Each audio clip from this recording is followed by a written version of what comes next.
que eu quero. Ex-chefe comercial dos Estados Unidos, o Lightyear, os economistas estavam errados em tudo. O arquiteto da política tarifária do primeiro mandato de Trump sobre o fim do livre comércio, trocando a Casa Branca por Wall Street, e por que ele considera o Trump a pessoa mais honesta. A entrevista é longuíssima, não vou falar sobre toda ela, é para uma parte bem mais curta. Aí o Arthur diz, né, vixe, e agora? Os liberais da Faria Lima vão chamar o Trump de comunista? Ou de negacionista? Tá ali, no original, 10 de outubro. Enfim, o Robert é um nome que amedronta diplomatas. Muitas autoridades estrangeiras experientes estremecem ao se lembrar das negociações difíceis com o temível fanático por tarifas de Washington. O Robert, conhecido como Bob pelos amigos, chama de Bob então, foi representante comercial dos Estados Unidos no gabinete do primeiro mandato de Trump.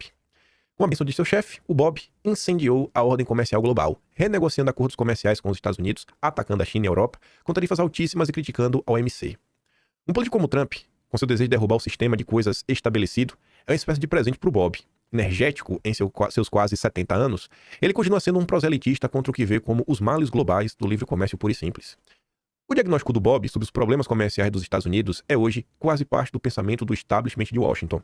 Segundo ele, e devido ao que ele chama de devoção tola à teologia do livre comércio, as empresas têm sido por muitas décadas recompensadas por transferirem sua produção para o exterior para aproveitar a mão de obra mais barata, entre outras coisas.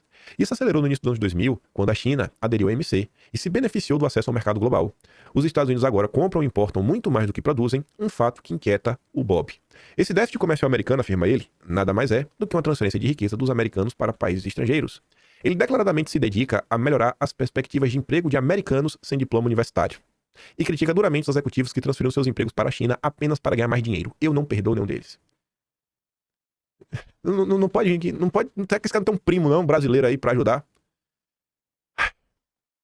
Outro ponto aí, gente, que ninguém liga. As pessoas sem diploma. Tem gente que não vai ter diploma e aí vai fazer o quê? Vai ser assim pra sempre? Vai fazer o quê da vida? Nada. Nada. Nada. Vai chamar... Será que o Flávio Morgenstern vai chamar ele... Vai acusar ele de ser duguinista também? Né? Socialista de direita? Olha lá o Ancapsu. É socialista de direita, né, Ancapsu? Porque ele não é do livre comércio. Ah, meu Deus do céu. Tá faltando no brasileiro, viu? Esse sentimento de se preocupar com o povo. Continua insistindo. E se aceitarmos? Aqui a jornalista perguntando pra ele lá pras tantas. Que as tarifas do Trump levarão as empresas a migrar suas cadeias de suprimento e que esses novos empregos da indústria surgirão nos Estados Unidos. Isso pode acontecer durante o mandato do Trump? E tá perguntando, será que acontece nos próximos anos mesmo? Porque isso leva um tempo, né? Não haverá um custo político pro Trump se suas tarifas elevarem os preços e esses empregos demorarem mais para se materializar? É o que ele diz. Sim, pode demorar um pouco. Mas isso não é motivo para não fazê-lo. É papel do estadista. É papel do líder fazer o que tem que ser feito para salvar o país. Se houver evidências de sinais de recuperação de que o processo está funcionando, ninguém vai se candidatar do outro lado. E certamente, se os republicanos vencerem a próxima eleição, teremos um novo sistema comercial. A gente está vindo para mudar de verdade. Em uma era de divisão intensa e polarização, as tarifas têm desfrutado de um apoio em comum, porque até os democratas estão tendo que apoiar. O próprio Bob às vezes soa como se pudesse ser um democrata. Por quê, né? Sou contra a desigualdade de renda, diz ele em determinado momento. O que o diferencia de um democrata moderado, então? Eu não sou de esquerda, eu sou conservador. Responde ele surpreso com a pergunta. Mas você está falando de desigualdade de riqueza e da classe trabalhadora, tendo as mesmas oportunidades na vida que os ricos, digo eu. Isso é apenas patriotismo, ele rebate. Isso é nacionalismo econômico. Eu defendo demais isso daqui. Eu já comentei sobre isso, sabe quando? Quando eu falo que enquanto engenheiro, eu acho que é impossível de um país funcionar quando o CREA diz que o salário mínimo do engenheiro deveria ser 8 salários mínimos. Porque você tá falando assim, ó, cara...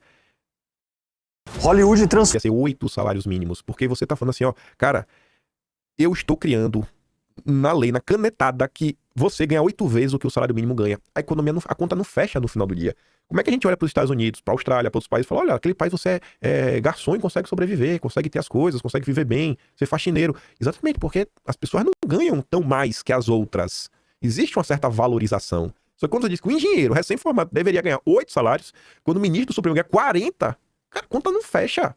A conta não fecha. A desigualdade é um problema também. Pobreza é um problema. Desigualdade também. Se você quer que a economia realmente funcione de uma forma minimamente organizada, esses gaps gigantescos, 40, e não são 40, né? Porque o ministro do Supremo é 40, mais os penduricalhos. Enfim. E aí, pra arrematar o vídeo, pra fechar com chave de ouro, uma matéria de uma linha só. Só tem uma linha essa matéria do Lauro Jardim. Uma só. A Faria Lima e o Lula 4. Boa parte da Faria Lima já conta com o Lula 4. Óbvio. Óbvio. E eu digo mais. É impossível a direita brasileira conseguir o apoio da Faria Lima.